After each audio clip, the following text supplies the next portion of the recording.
Madalas mo bang nararamdaman na parang walang improvement ang iyong finances kahit meron ka namang goal? Sinabi mo sa iyong sarili na mag-iipon na ako ngayong taon, pero sinabi mo na yan 5 years ago at hanggang ngayon ay wala ka pa rin nakikitang progress. Kung titingnan mo sa panlabas ang iyong sitwasyon, wala kang makikitang problema dahil gusto mo naman ang iyong trabaho at nag-i-enjoy ka sa iyong mga ginagawa. Kumikita ka rin ng sapat at meron ka na rin naipundar na mga gamit. Pero deep inside, pakiramdam mo na meron pa ring kulang. Unti-unti mo nang nauunawaan na parang nagtatrabaho ka sa maling dahilan. Hindi ka nagtatrabaho para magkaroon ng magandang bukas, kundi para makapag-acquire lang ng mga gamit. Bumibili ka ng mga bagay na sa tingin mo ay magpapabago sa quality ng iyong buhay at para makakuha rin ng papuri sa mga tao. Pero kahit anong dagdag at upgrade mo ng iyong mga gamit, pakiramdam mo ay wala namang nagbabago. Habang lumilipas ang panahon ay dumami lang ang iyong mga gamit at mga responsibilidad pero stuck ka pa rin sa parehong sitwasyon. Parang natrap ka na sa cycle ng pagtatrabaho at paggastos at wala kang ideya kung paano makaalis dito. Alam mo na merong mali sa iyong spending habit pero hindi mo alam kung paano ito babaguhin. Alam mo na kailangan mong mag-ipon pero sa tingin mo ay huli na para magsimula. Kung ganito ang nararamdaman mo ngayon, gusto kong malaman mo na meron pang oras at merong paraan kung paano baguhin ang iyong financial situation. Kung gusto mong putulin ang cycle ng pagtatrabaho at paggastos, kailangan mong matutunan ang tamang paghawak ng pera. Sa pamamagitan ng pagkontrol ng iyong emosyon, pagbabago ng iyong mindset at paggawa ng system. Ngayon ay pag-uusapan natin ang 5 paraan sa matalinong paghawak ng pera. Siguraduhing mapanood mo ang buong video at maghanda ka rin ng papel at panulat para malista mo ang mga mahahalagang aral. Kung handa ka na, simulan na natin ang discussion. Number 1. Maging aware ka sa iyong cash flow. Para mabago mo ang iyong financial situation, ang unang kailangan mong gawin ay maging aware sa daloy ng iyong pera. Tingnan mo ang iyong income, kung magkano ang perang pumapasok, at ang iyong expenses, kung magkano ang perang lumalabas. Kung oobserbahan natin ng mabuti, ang kalaban ng ating income ay expenses. Sa tuwing gumagastos tayo, binabawasan natin ang ating income. Kapag ginastos mo lahat ng iyong income, wala kang maiipon. Kung mas mataas naman ang perang lumalabas o mas malaki ang iyong gastos kaysa iyong kinita, talo ka. Dahil meron ka ng utang at magbabayad ka pa ng interest. Para maiwasan mong magkaroon ng financial problem, pagsikapan mo na maging positive ang iyong cash flow every month. Ibig sabihin, ang iyong gastos ay mas maliit kumpara sa iyong income. Halimbawa, kung ang income mo ay 15,000 pesos, dapat ang expenses mo ay 13,000 pesos lang or less. Napakasimple at parang common sense pakinggan, pero in reality, hindi ito madaling gawin. Dahil kahit maganda siya in theory, ang katotohanan ay mga emotional creatures tayo.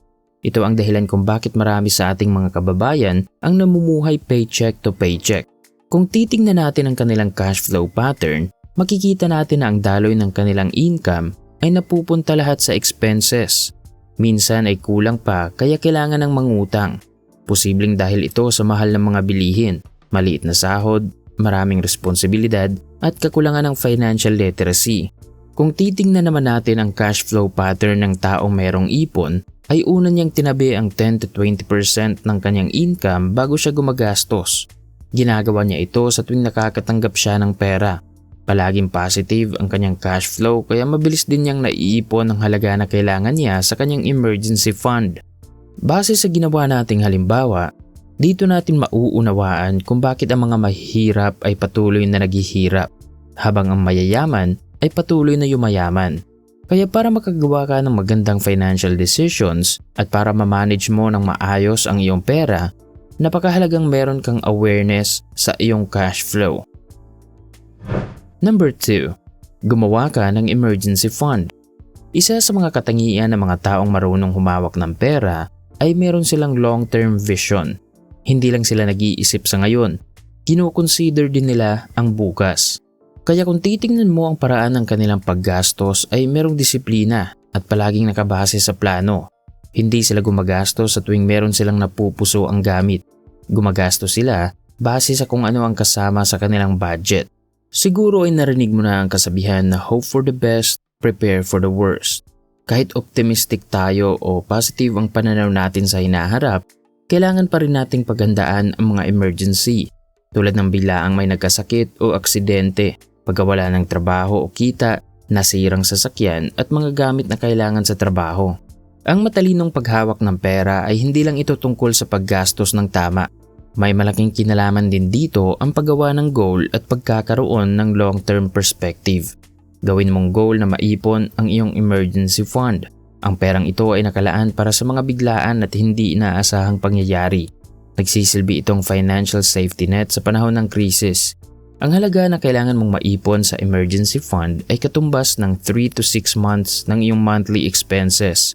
Halimbawa, kung ang monthly expenses mo ay 13,000 pesos, ang goal mo dapat sa iyong emergency fund ay 39,000 hanggang 78,000 pesos. Mahalagang isulat mo ito sa isang papel. Kwentahin mo kung magkano ang kailangan mong maipon buwan-buwan, ilang buwan mo ito pag-iipunan, at anong sakripisyo ang kailangan mong gawin para maprotektahan ito. Basahin mo ito araw-araw at gamitin mo itong guide sa paggawa ng mga desisyon. Pagdating sa pag-iipon, magsimula ka lang sa maliit o kung magkano lang ang kaya mo. Mas mabuting sanayin mo muna ang iyong sarili na gawing habit ang pag-iipon at huwag mag-focus sa halaga. Dahil in the long run, ang tunay na basihan ng iyong tagumpay ay consistency. Number 3. Alamin ang dalawang uri ng utang. Isa pang mahalagang bagay na dapat mong matutunan ay ang konsepto ng leverage, kung paano at kailan ito dapat gamitin. Isipin mo na lang na ang leverage ay parang isang tool. Kapag meron ka nito, madali mo lang magawa o matapos ang isang gawain. Halimbawa, kung gusto mong palitan ang screw ng iyong cabinet, hindi mo ito matatanggal gamit lang ang iyong mga kamay. Kailangan mong gumamit ng screwdriver para matanggal at mapalitan mo ito ng bago. Ang screwdriver ay ang nagsisilbing leverage. Sa mundo ng finance, ang ibig sabihin ng leverage ay utang. Kapag wala kang sapat na pondo, gagamitin mo ang utang bilang isang tool para mabilis mong ma-execute ang iyong mga plano. Pero hindi lahat ng utang ay magkapareho.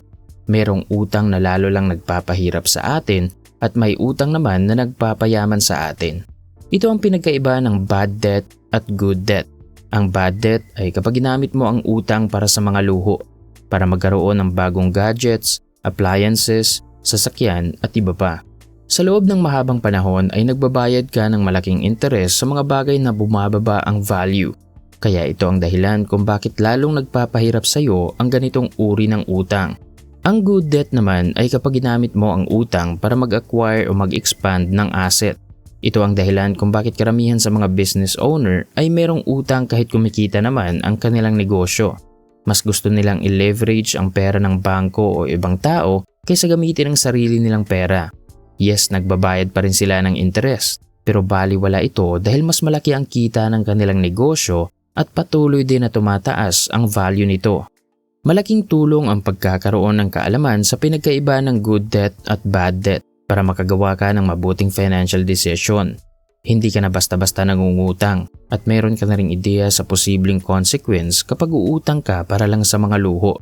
Para lalo mo pang maiwasan ang magkaroon ng masamang utang, kailangan mong gawa ng plano ang iyong income. Number 4. Gumawa ka ng simpleng budget. Lahat tayo ay merong goal na makapag-ipon at malayo sa financial stress. Pero walang silbi ang ating goal kung wala tayong system na sinusunod sa pag-abot nito. Gusto nating lahat na maging wise sa paghawak ng pera, pero iilan lang sa atin ang may budget na sinusunod. Kaya ang resulta, iilan lang din ang may ipon. Ang paggawa ng simpleng budget ay malaking tulong para maging guided tayo sa paggamit ng ating pera. Kung ang common na ginagawa ng karamihan ay gagastos agad pagdating ng sahod, ang mabuting gawin mo ay gumawa muna ng plano. Hatiin mo ang iyong sahod sa ipon, needs at wants. Isulat mo kung magkano ang iyong iipunin, tapos ilista mo lahat ng iyong mga gastusin. Hatiin ito sa wants at needs at magbawas ka ng expenses kung kailangan. Pagkatapos mong gumawa ng budget, itrack mo rin ang iyong paggastos araw-araw. Ang purpose sa pag-track ng expenses ay para ma-monitor mo ang iyong spending habit at para makumpara mo ang ginawa mong plano o budget sa tunay na nangyayari. Sa ganitong paraan ay meron ka ng feedback. Alam mo na kung saang bahagi ng iyong finances ang dapat gawan ng improvement. Number 5. Mag-develop ka ng good financial habit. Ayon sa mga scientists, 90% ng ating pag-uugali ay nagmumula sa ating mga habit. Ang habit ay mga bagay na madalas nating ginagawa araw-araw, tulad ng pagsisipilyo, paglalakad, pakikipag-usap, pagmamaneho ng sasakyan at iba pa. Kapag ginawa mo ng maraming beses ang isang bagay sa loob ng mahabang panahon, magiging habit mo na ito. Ang ating mga habit ay hindi lang simpleng routine. Ang katotohanan ay meron itong malaking impact sa quality ng ating buhay. So kung ang resulta na ating nakukuha ay bunga lang ng ating mga habit, ibig sabihin ba nito na kapag binago natin ang ating habit ay magbabago rin ang ating buhay? Yes, kapag nag-develop ka ng mga productive habits ngayon, mataas ang chance na magiging magaan ang iyong buhay sa hinaharap. Kung gusto mong ma-improve ang iyong financial situation, simple lang ang trick. Palitan mo ang iyong mga unproductive habits ng mga habits na makakatulong sa pag-abot ng iyong goal. Imbis na gagastos ka ng higit pa sa iyong income kada buwan, gawin mong habit na ipunin ang 10% ng iyong income. Sundin ang ginawa mong budget at iwasan ang utang. Imbis na mag-scroll sa social media ng 1 oras, maglaan ka ng sapat na oras araw-araw para magbasa ng libro tungkol sa personal finance at mag-aral din ng bagong skill. Gawin mong habit ang matuto araw-araw at i-apply mo rin ang iyong mga natutunan dahil ang pagkakaroon ng kaalaman ay hindi magbubunga kapag hindi ito sinamahan ng aksyon. At yan ang 5 tips na dapat mong gawin para maging wais sa paghawak ng pera. Number 1 ay maging aware ka sa iyong cash flow. Number 2 ay gumawa ka ng emergency fund. Number 3 ay alamin ang 2 uri ng utang.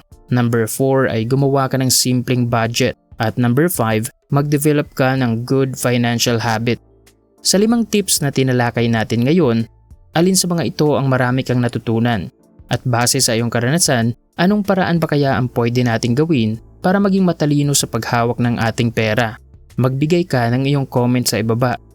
Sana ay marami kang natutunan sa video natin ngayon. Huwag kalimutang mag-subscribe para lagi kang updated sa mga bago naming videos.